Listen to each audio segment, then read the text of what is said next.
Alright, this is a chemistry lab video, and this is one you should just use to review, to tell you how to write a lab report, what I am looking for, and how it will be graded. Now the first 4 slides that you're going to be looking at just goes through the requirements, or if you will, a template of what is required. I expect each one of these components, let me change the color of my pen here, each one of these components to be on your lab report. First of all, let's make sure we understand that all lab reports will be digitally submitted. Okay? They will be placed in your folder, which will be in a Google Drive file, which I will send you, but everything will be sent digitally. Okay? Each one of these will follow this format and in this order. I expect to have the name of the lab, who you worked with, the dates you worked with the lab, start and completion. Now, the purpose of the lab. If you're trying to determine the chemical formula, then that would be the purpose of the lab. Just a short little, what are you trying to do in this lab? Many times this and this will almost be the same, okay? So it doesn't have to be any elaborate, nice and short.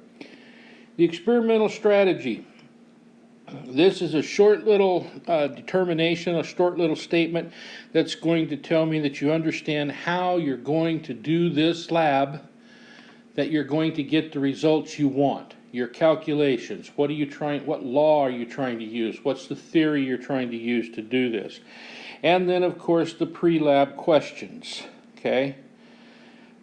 There will be usually, not always, but usually a set of pre-lab questions that must be completed and submitted before the lab can begin. Now, this top part here, this top part has to be submitted before you can begin.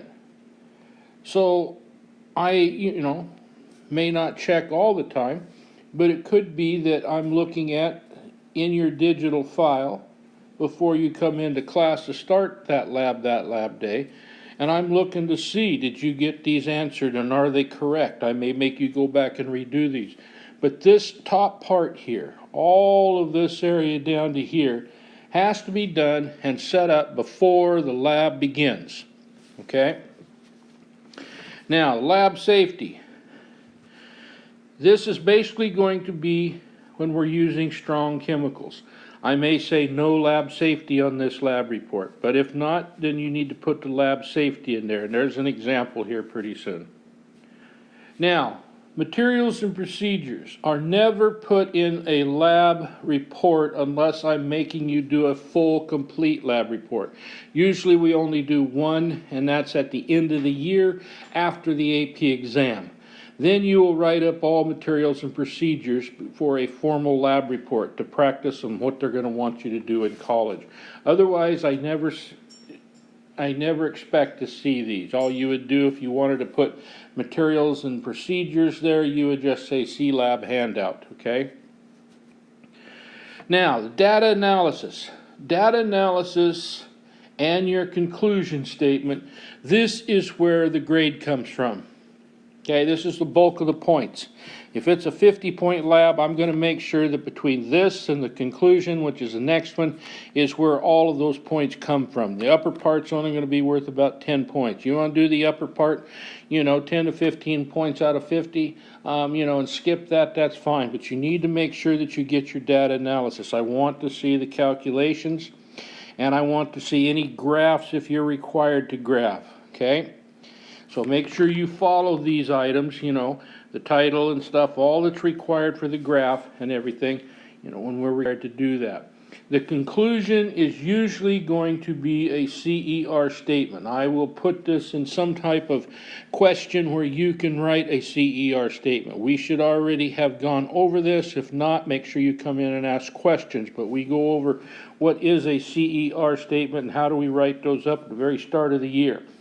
You're going to make a claim of what you know. You're going to refer to the evidence you had in your lab, and then you're going to explain the reasoning or the rule, the theory, the law that states why that works, okay? Now those main components.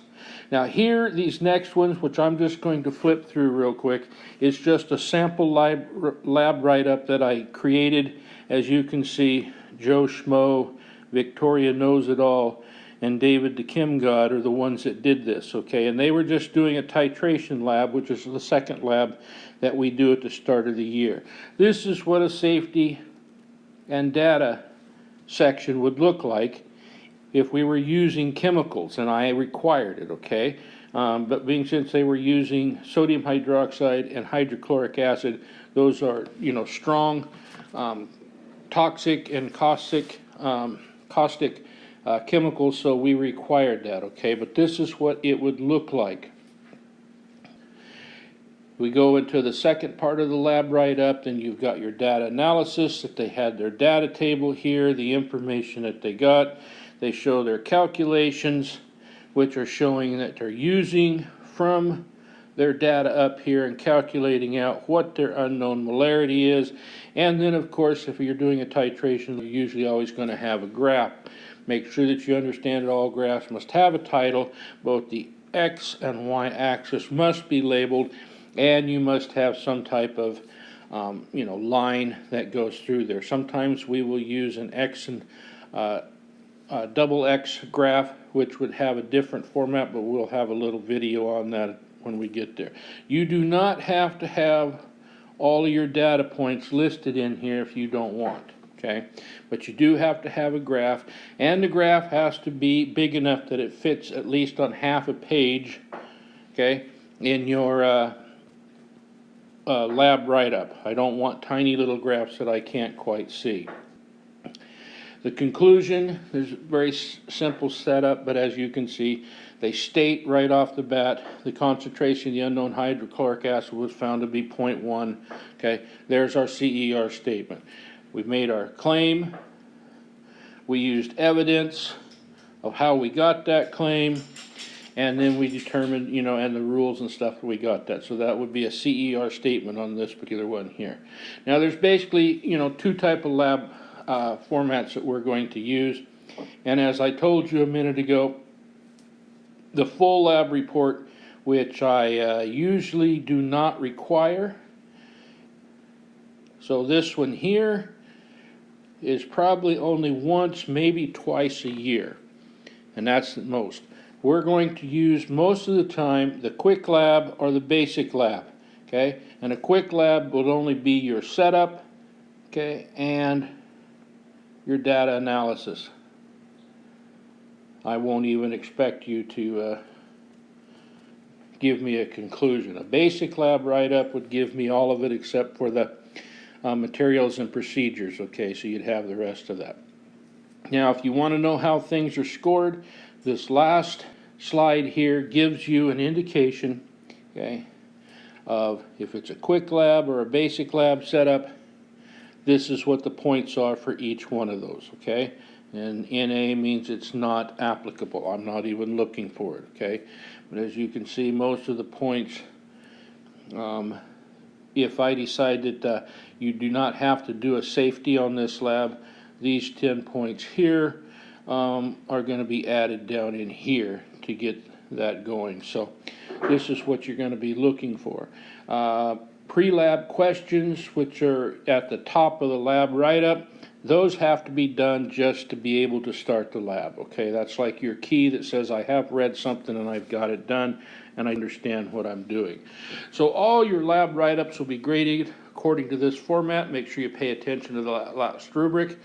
And if you have any questions, as always, make sure that you come in and ask them so we can get it cleared up, instead of after you receive a grade and you say that you weren't aware of that. So make sure you're paying attention, and always remember, never give up.